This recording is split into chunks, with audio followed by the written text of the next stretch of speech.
خداوند یسوع مسیح ناصری کے نام میں آپ سب کو سلام۔ آپ سب کو دیکھ کر بہت خوشی ہوئی۔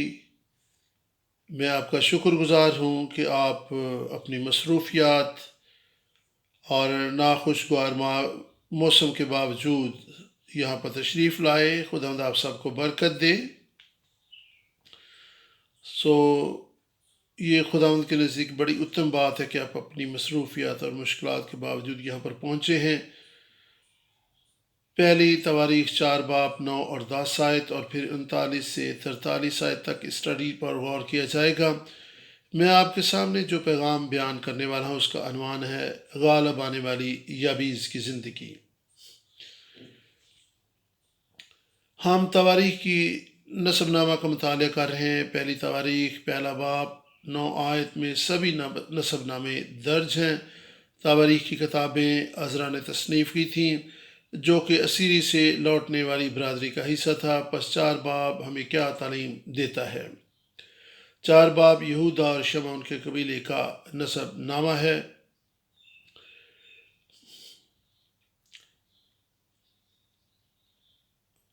یہ بنی اسرائیل کے ان لوگوں میں امید جگانے اور ان کو حوصلہ بڑھانے کے لیے لکھی گئی جو بابل کے اسیری سے واپس لوٹ کر یروشلم آ گئے، کیونکہ انہوں نے خدا کی تابع داری کی تھی، لیکن انہوں نے محسوس کیا کہ حالات و واقعات سازگار نہ تھے۔ ہم غالب آنے والی زندگی میں یبیز اور شمعونیوں کے بارے میں سیکھیں گے۔ جب بنی اسرائیل واپس لوٹے تو ان کے ملک میں اب دشمن رہتے تھے جو ان پر حملہ آور ہوتے رہتے تھے۔ وہ ہیکل بھی تعمیر نہ کر پائے تھے، حالات ان کے حق میں نہ تھے، ان کی تو گویا ہمت جواب دے رہی تھی۔ اس لیے تو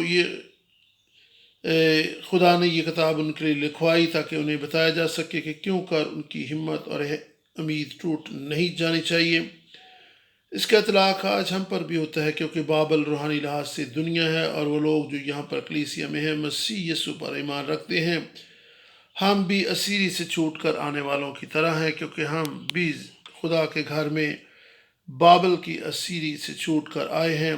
پس 4 باب سے ہم کیا سیکھتے ہیں؟ باب 4 میں 2 اہم ریکارڈ پائے جاتے ہیں۔ اول اس میں یبیز نام شخص اور اس کی دعا کا ذکر پایا جاتا ہے، اور پھر یہ کہ کس طرح اس کی درخواست جو اس نے خدا کے زور گزرانی تھی سنی گئی اور خدا نے سن کر اس کا جواب دیا۔ پھر شمعون کے قبیلے کا ذکر ہے اور یہ کہ کس طرح وہ مسائل اور مشکلات پر غالب آئیں۔ اول الذکر یعنی یبیز کی دعا پر غور کریں۔ نسب نامہ کے درمیان 9 آیت میں اچانک سے یبیز نام کے شخص اور اس کی دعا کا مختصر بیان پایا جاتا ہے۔ یہ دعا کیوں کر اہم ہے؟ کیونکہ اس سے پتہ چلتا ہے کہ کس طرح یبیز اپنی مشکل اور مصیبت پر غالب آیا۔ یہ ریکارڈ کہیں اور دیکھنے کو نہیں ملتا۔ اگر آپ بغور پڑھیں تو آپ کو علم ہوگا کہ یبیز کے والد کا کچھ اتا پتہ نہیں ملتا۔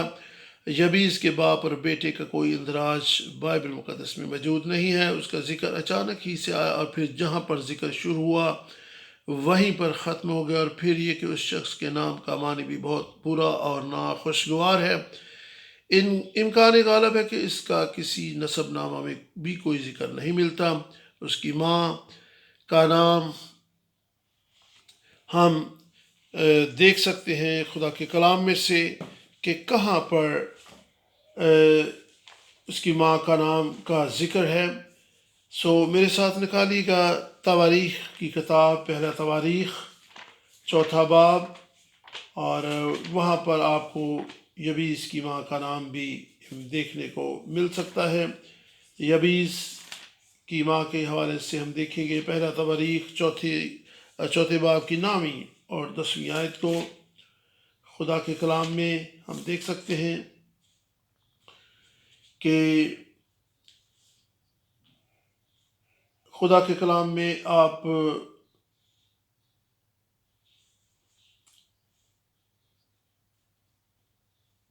پہلی تواریخ 4 باب کی 9 آیت سے آپ پڑھیں تو آپ کو یبیز کی دعا اور پھر چوتھے باب کو مکمل طور پر پڑھیں تو یہ اس کی والدہ کا نام اور یہ ساری تفصیلات آپ کو دیکھنے کو یہاں پر مل سکتی ہیں۔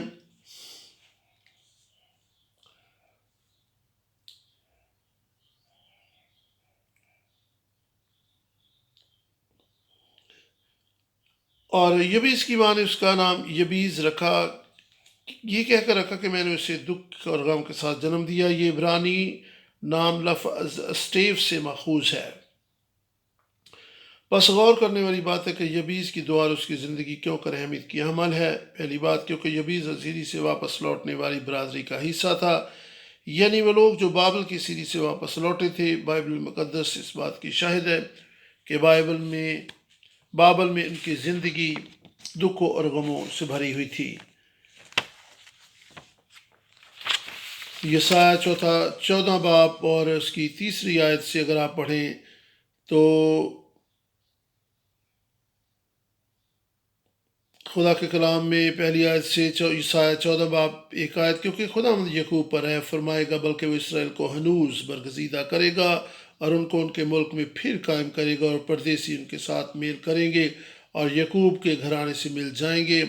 پس یہاں پر ذکر کہ خدا انہیں آزاد کر کے ان کے بائی وطن واپس لائے گا، پھر اجنبی ان کے ساتھ شامل ہوں گے اور یعقوب کے گھرانے سے منسلک ہوں گے۔ بس یہاں پر بابل کی سیری سے واپسی کے تعلق سے بات ہو رہی ہے، اور پھر 3 آیت میں لکھا ہے، اور یوں ہوگا کہ جب خداوند تجھے تیری محنت اور مشقت سے اور سخت خدمت سے جو انہوں نے تجھ سے کرائی راحت بخشے گا۔ انہوں نے بابل میں درد بھری زندگی گزاری اور سخت تلخ اور ترس تجربات کا سامنا کیا تھا۔ بس یہ لوگ جو بابل سے لوٹے تھے دکھ درد کی حالت میں پیدا ہوئے تھے۔ انہوں نے بابل میں دکھ ہی دکھ دیکھا تھا، لیکن اب خدا نے انہیں آزاد کیا تھا، پس اب وہ اپنے وطن واپس لوٹنے کے قابل ہوئے تھے۔ یبیز کی طرح جس کے نام کا معنی ہی دکھ میں پیدا ہونے والا ہے، پس یہ شخص یبیز اسیری سے واپس لوٹنے والے لوگوں کی زندگی کی عکاسی کرتا ہے۔ یہی وجہ کہ عزرا نے نسب نامہ میں اس کی دعا کو شامل کیا۔ وہ لوگوں کو بتانے کی کوشش کر رہا ہے کہ اسیری سے واپس لوٹنے والی برادری میں شامل یہ شخص یبیز ایسی ہی صورتحال میں پیدا ہوا جس میں سے لوگ گزر رہے تھے۔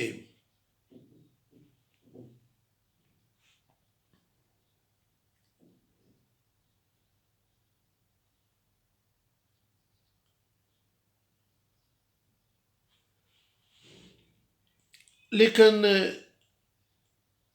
چونکہ اس نے اپنے خدا سے دعا کی، وہ اپنے دکھ درد پر غالب آیا اور بڑی برکت پائی۔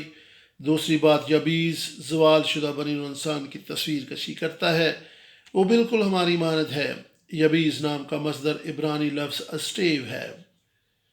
بائبل مقدس میں یہ لفظ پہلی بار پیدائش 3 باب 16 اور 17 آیت میں دکھائی دیتا ہے۔ آئیں دیکھیں اس حوالہ میں کیا لکھا ہے۔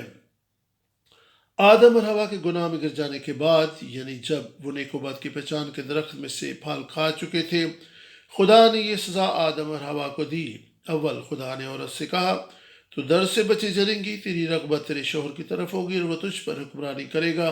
یہاں پر عبرانی لفظ اسٹیو ہی استعمال ہوا ہے۔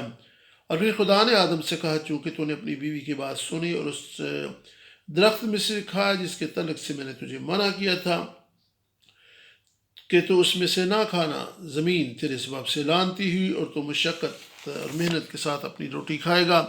یہاں پر محنت مشقت کے لیے بھی یہی عبرانی لفظ استعمال ہوا ہے جو یبیز کی ماں نے اس کی پیدائش کے وقت استعمال کیا تھا کہ میں نے دکھ کے ساتھ تجھے جنم دیا۔ پس آدم اور ہوا کے زوال کی سزا دکھ، درد اور محنت مشقت تھی۔ ہم سب آدم کی اولاد ہیں، اس لیے لعنت کے نیچے ہیں۔ دکھ درد ہماری زندگی کا حصہ بن چکا ہے۔ ایسا بالکل نہیں کہ آپ یہ کہہ سکیں کہ فلاں شخص کی زندگی تو پھولوں کی سیج ہے، میری زندگی کا ہر پل دکھ درد سے بھرا ہے۔ نہیں، بلکہ ہر انسان جو عورت سے پیدا ہوتا ہے تھوڑے دنوں کا اور دکھ درد سے بھرا ہے۔ پس ایک لحاظ سے یبیز ہماری طرح ہے، یہ ہماری انسانی زندگی بلکہ زوال پر زیر زندگی کی تصویر کشی ہے۔ یبیز نام گری ہوئی انسانیت کی فطرت کی عکاسی کرتا ہے۔ چونکہ ہم آدم کی نسل سے ہیں، ہم دکھ اور درد اور غم ہی میں پیدا ہوئے، اس لیے یبیز کی طرح ہم سب کو دعا کرنے کی ضرورت ہے، وہی دعا جو یبیز نے کی تھی۔ اس نے کیا دعا کی تھی؟ سب سے پہلے اس نے برکت پر برکت کی دعا کی تھی۔ اس نے خدا سے کہا اے خدا تو مجھے واقعی برکت دے۔ پھر اس نے خدا سے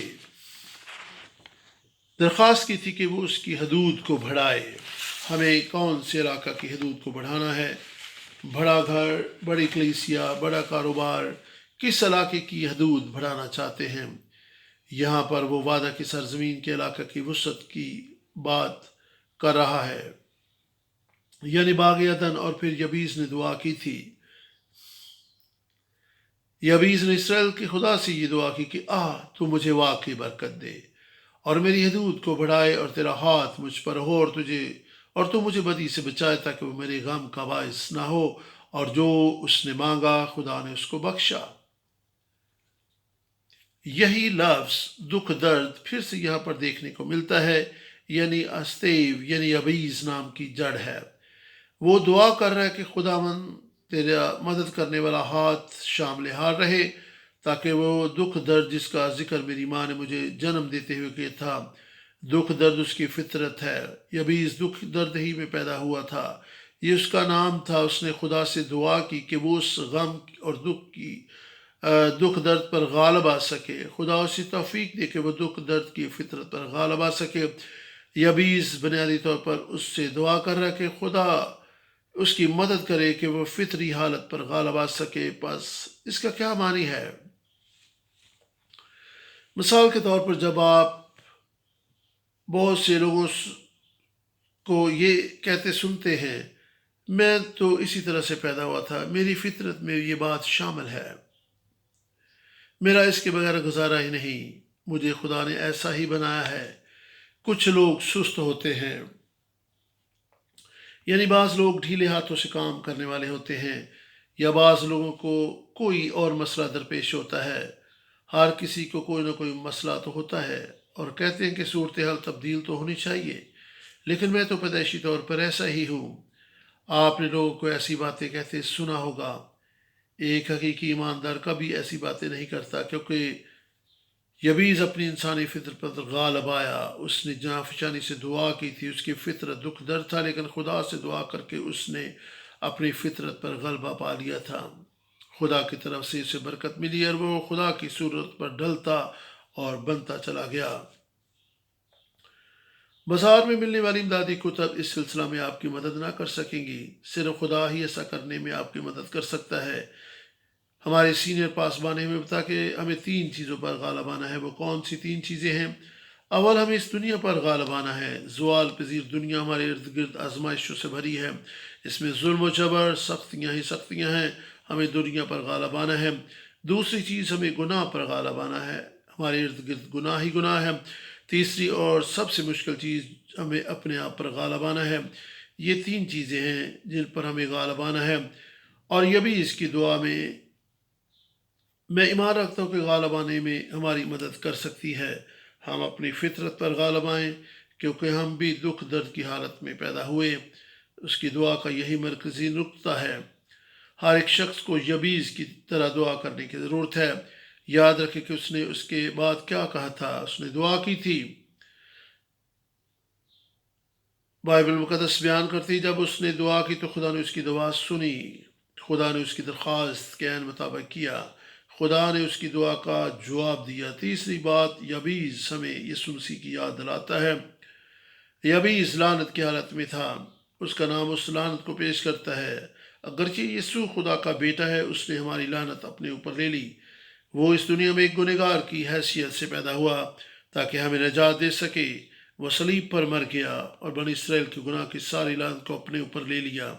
وہ دفن ہوا اور پھر تیسرے روز مردوں میں سے جی اٹھا تاکہ ہمارے لیے نجات کے انتظام و انصرام کو مکمل کر سکے۔ عبرانیوں 5 باب 7 اور 8 آیت میں ہم خداوند یسوع مسیح کے تعلق سے دیکھ سکتے ہیں کہ اس نے اپنی بشریت کے دنوں میں زور زور سے پکار کر آنسو بہا کر اس سے دعائیں کی اور التجائیں کی، جو اس کو موت سے بچا سکتا تھا، اور خدا ترسی کے سبب سے اس کی سنی گئی۔ اس نے اپنی بشریت میں، یہاں پر یسوع کی بات ہو رہی، اس نے خدا کے حضور دعا کی، بلکہ دعائیں کی، اس نے آنسو بہا بہا کر خدا کے حضور التماس کی، اس کی التجائیں اس کے حضور آنسو کے ساتھ پہنچی، اور وہ جو اسے موت سے بچا سکتا تھا اس نے اس کی دعا کو سنا۔ یسوع نے یبیس کی طرح دعا کی، خدا نے اس کی سنی، اور پھر 8 آیت میں، اور باوجود بیٹا ہونے کے اس نے دکھ اٹھا اٹھا کر فرمانبرداری سیکھی۔ یبیس کی طرح دکھ درد کی زندگی میں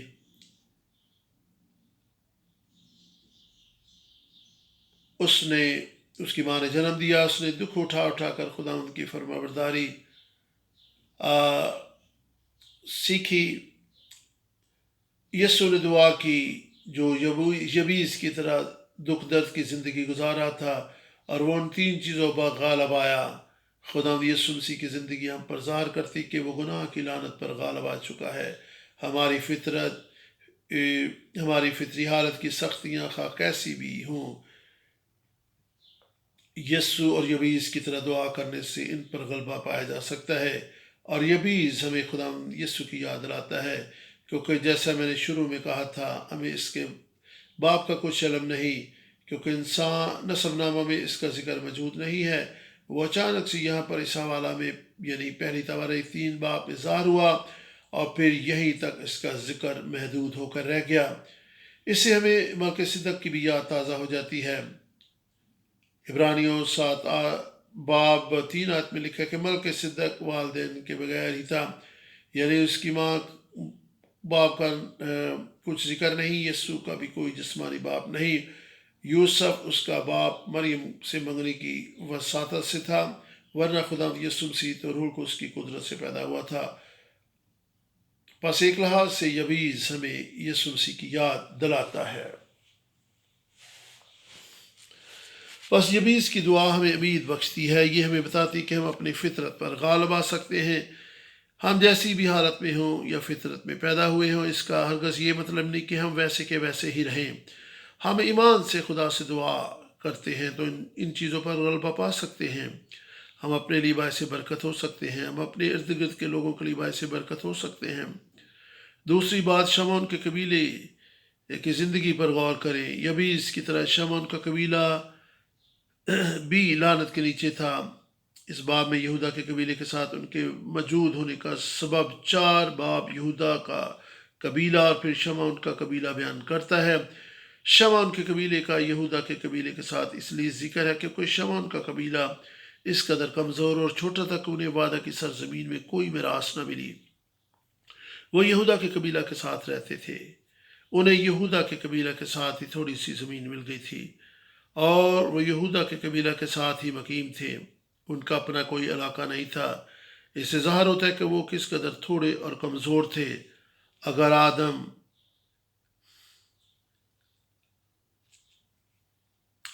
مردم شماری کا موازنہ کریں، پہلی مردم شماری جو گنتی 2 باب 13 میں ہوئی، یہاں پر شمعون کے قبیلہ میں 59,300 لوگ ہیں۔ 40 برس بعد دوسری مردم شماری کے وقت جو گنتی 26 باب 14 میں ہوئی، شمعون کا قبیلے میں 2200 لوگ رہ گئے۔ غور کریں کہ وہ کس قدر کم ہو گئے تھے، وہ کمزور اور تھوڑے سے رہ گئے تھے۔ بس یہ سب کچھ کیوں ہوا؟ وہ لعنت کے نیچے تھے، یعنی سکم کے علاقہ میں دینا کے واقعہ میں انہوں نے جو کچھ کیا اس کے باعث وہ لعنت کے نیچے تھے۔ ہم سب کو یہ کہانی یاد ہوگی۔ ان کی بہن دینا اپنے باپ یعقوب اور سارے گھرانے کے ساتھ وہاں پر مقیم تھی۔ وہ باہر گئی تاکہ ادھر ادھر کے ماحول کا جائزہ لے سکے، اور وہاں سکم نام کے ایک نوجوان کو اس سے عشق ہو گیا تھا۔ اس نے اس کے ساتھ زنا بالجبر کیا۔ پھر اس نوجوان نے کہا کہ وہ اس کے ساتھ شادی کرنا چاہتا ہے۔ اس وقت لاوی اور شمعون انتہائی غضبناک ہوئے، وہ بدلہ لینا چاہتے تھے۔ بس انہوں نے کیا کیا؟ انہوں نے ایک جھوٹ گھڑا۔ انہوں نے کہا کہ اگر وہ سب ختنہ کرا کر ان کی امانت ہو جائیں تو وہ اپنی بہن کی شادی ان کے درمیان کر دیں گے۔ سکم کے لوگ تو یعقوب کے گھرانے کے ساتھ رشتہ داری بنانے پر تلے ہوئے تھے، اس لیے وہ ان کی بات مان گئے۔ دراصل وہ اس رشتہ داری کے لیے کچھ بھی کرنے کے لیے تیار تھے۔ پس ہر ایک مرد نے ختنہ کرا لیا، اور جب وہ سخت دکھ اور تکلیف میں مبتلا تھے، لاوی اور شمعون نے ان پر حلہ بول دیا۔ انہوں نے وہاں پر قتل و غارت کی۔ اس پر خدا اور ان کا باپ یعقوب نہایت غضبناک ہوا۔ اس وقت سے ہی شمع اور لاوی لعنت کے نیچے تھے، انہیں اس کی سزا ملی تھی۔ لیکن آج کے دور کے لحاظ سے حزقیہ کے دور سلطنت میں شمعون نے لعنت سے رہائی پانا شروع کی۔ 4 باب 38 آیت میں لکھا ہے، ان کے باپ کا گھرانہ نہایت بڑھ گیا۔ یہ اس بات کا نشان ہے، یاد رہے وہ تو روز بروز کمزور ہوتے چلے جا رہے تھے، لیکن پھر اچانک شمعون کے گھرانے نے بڑھنا شروع کر دیا۔ شاید ان کے لیے ایک نشان تھا کہ خدا نے ہمیں معاف کر دیا ہے۔ ایک عرصہ تک ہم نے اپنے کی سزا پائی، لیکن اب لعنت جاتی رہی۔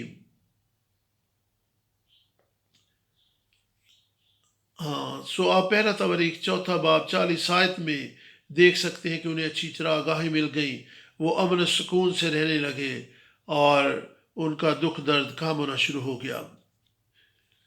بس انہوں نے اس کے بعد کیا وہ بڑی بڑی چراگاہوں کی تلاش میں چل نکلے، وہ ان کے گلے بھی بھرنا شروع ہو گئے۔ بائبل مقدس یہ نہیں کہتی کہ بلکہ انہوں نے دعا کی، انہوں نے خدا کی تعریف کی، انہوں نے دعا میں جھکتے ہوئے خدا کی مدد چاہی، انہوں نے جرأت اور دلیری سے کام لیتے ہوئے اپنے ارد گرد بسی کنانی قوم پر حملہ کر دیا، انہوں نے ان کا ملک فتح کر لیا۔ بائبل مقدس بیان کرتی کہ انہوں نے وہاں پر مکمل طور پر تباہی پھیلا دی۔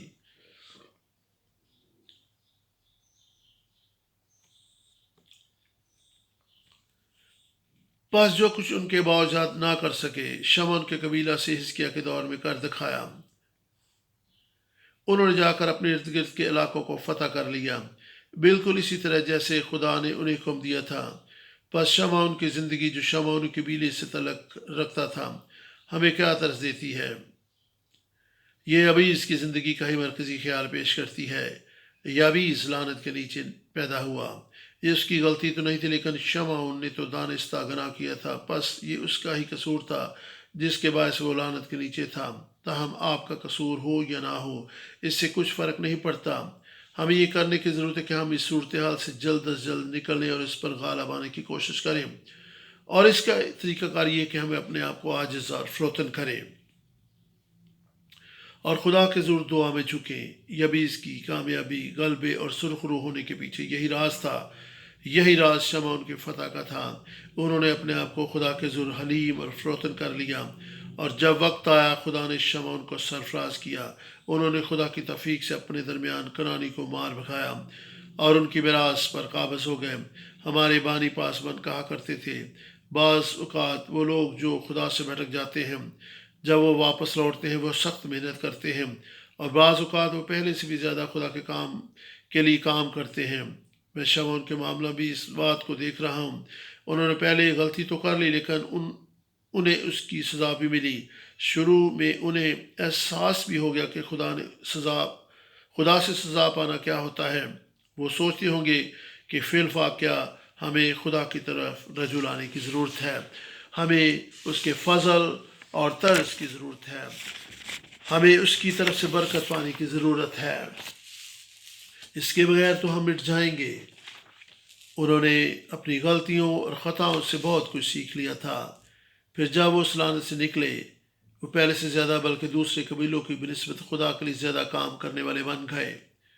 عزیز بھائی اور بہنوں، ہم سب سے غلطی ہو سکتی ہے، ہم سب گناہ کر سکتے ہیں، لیکن اہم بات یہ ہے کہ ہم اس گناہ اور اس کی سزا سے کیسے باہر نکلیں، کس طرح ہم واپس خدا کی طرف رجوع لائیں۔ اس کے لیے پہلا سبق باقاعدگی سے سرگرم ہو کر دعا میں جھک جانا ہے۔ پس اس نسب نامہ کا اندراج کیوں کر ہوا؟ بابل کی اسیری سے واپس لوٹنے والے لوگوں بلکہ ہمارے لیے بھی یہ ایک یاد دہانی ہے کہ ان کے آباء و اجداد کے گناہوں کی سزا ان پر تھی، اس لیے تو وہ ملک کنعان میں بابل کے اسیری سے واپس لوٹ آئے تھے۔ یہ بات اس بات کا اشارہ تھی کہ سزا ختم ہو گئی ہے، لعنت اٹھ گئی ہے۔ اب ایمان سے خدا چاہتا تھا کہ وہ آگے بڑھیں اور اپنے سامنے ملک پر قابض ہو جائیں، اسے فتح کر لیں۔ ہمارے لیے بھی یہی ہے۔ ہم اس وقت خدا کے گھر یعنی کلیسیا میں ہیں، ہم بابل کے اسیری سے واپس لوٹ آئے ہیں، ہم اسیری سے لوٹنے والوں کے گروہ میں شامل ہیں۔ یہ نشان بتاتا ہے کہ سزا ختم ہو گئی ہے، لعنت یسوع مسیح کے وسیلہ سے جاتی رہی۔ اب ہمیں یابیس کی طرح ایمان رکھنے کی ضرورت ہے۔ ہمیں شمعون کے قبیلے کی طرح ایمان رکھنا ہے۔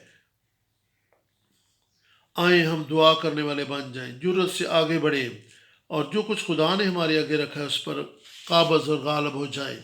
یبیس کی طرح، شمعون کے قبیلے کی طرح ہم کامیاب ہوں گے۔ فقط ایمان سے قدم بڑھائیں۔ یہ نسب نامہ ہمیں یہی تعلیم دے رہا ہے۔ ہم اس لیے یہاں پر خدا کے کلام کو سن رہے ہیں۔ یہ کلام ہمارے دلوں کو چھو رہا ہے۔ ہم اس پر ایمان لا سکتے ہیں۔ یہ اس بات کا نشان ہے کہ لعنت جاتی رہی ہے۔ اب ہمیں دلیری سے کام لینا ہے۔ خدا نے ہمیں معاف کر دیا ہے، خدا نے ہمیں واپس قبول کر لیا ہے، ہم اس کے لوگ ہیں۔ اس کا مطلب یہ ہے کہ ہم دعا کرتے ہیں تو وہ سن کر جواب دیتا ہے۔ آمین۔ پس ایمان سے ہم یبیس سے سیکھیں، شمعون کے قبیلے سے روحانی اصطلاحات سیکھیں، اور پھر سب سے اہم کہ ہم شمعون کے قبیلے سے ایمان کے کاموں کو جانیں۔ ہم جتنی بھی دعائیں کر لیں لیکن ایمان سے قدم نہ اٹھائیں تو سب کچھ لا حاصل ہے۔ بس انہوں نے ایمان سے قدم بڑھایا، انہوں نے محسوس کیا کہ لعنت اٹھ چکی ہے، پر وہ جا کر لڑے، دلیری سے فتح مند ہوئے، انہوں نے اپنا بڑا علاقہ جنگ کر کے واپس لے لیا۔ آئیں ایمان سے پیش قدمی کریں۔ خدا نے یہ برکت ہمیں دی ہے، اس نے یہ دروازہ ہمارے لیے کھولا ہے۔ اگر آپ ایمان رکھیں تو آپ ایسا کر سکتے ہیں۔ مجھے امید ہے کہ ہم سبھی یبیس کی طرح ایمان اور جان شانی سے دعا کریں گے، شمعون کے قبیلے کی طرح ایمان سے عمل پیرا ہوں گے۔ خدا ہم میں سے ہر ایک کو برکت دے۔ آئے ہم دعا کریں۔ آسمانی باپ، تیرا شکر ہو تیرے فضل، تیرے پیار کے لیے۔ خداوند تیرے کلام کے لیے تیرا شکر ہو جو تو نے آج ہمیں عطا کیا۔ خداوند تیرا شکر ہو کہ تو نے اپنے بیٹے خدا یسوع مسیح کو بھیج کر ہمیں قبول کر کے لعنت کو ہم پر سے اٹھا لیا۔ اے خداوند اب ہم یبیس کی طرح جاں فشانی سے حقیقی طور پر دعا کر سکتے ہیں۔ ہم شمعون کے قبیلے کی طرح ایمان سے قدم اٹھا سکتے ہیں۔ ہم بڑی مستعدی سے جائیں اور تیری مرضی اور منشا کو خداوند پورا کرنے والے بن جائیں۔ ہماری زندگیوں میں تیری پاک مرضی پوری ہو۔ توفیق دے کہ ہم ان کی طرح مضبوط اور ایماندار ہوں۔ فضل دے کہ ہم ایمان سے عملی قدم اٹھائیں۔ آج سے یہ جانتے ہوئے پیش قدمی کریں کہ تو ہمارے لیے آگے آگے ہمارے لیے جنگ کرتا ہے، نہ کہ ہم اپنی طاقت اور صلاحیت سے ایسا کر سکتے ہیں۔ جب ہم اپنے آپ کو فروتن اور عاجز کیے ہوئے ہیں، تیرا نام ہم میں سربلند ہو۔ ہمارے لیے برکت کے آسمانی دروازے کھل جائیں، ہماری پاک تمناؤں کو پورا کرنا۔ اس وقت ہم ان سب کے لیے برکات کے لیے تیری شکر گزاری کرتے ہیں جو تو نے ہمیں دے رکھی ہیں۔ ہماری ہدیہ جات اور نذرانے تیرے حضور مقبول ٹھہرے۔ ہمیں سے ہر ایک کو برکت دینا، ہمارے دل کی مرادوں کو پورا کرنا۔ ان کے پاس مال و دولت ہو، غم اور رنج سے ہمیں دور رکھ۔ ہر ایک بات کے لیے تیری شکر گزاری ہو۔ ہم یسوع کے نام سے دعا مانگتے اور پاتے ہیں۔ خداوند تیرے نام کو عزت اور جلال ملے، یسوع کے نام میں آمین۔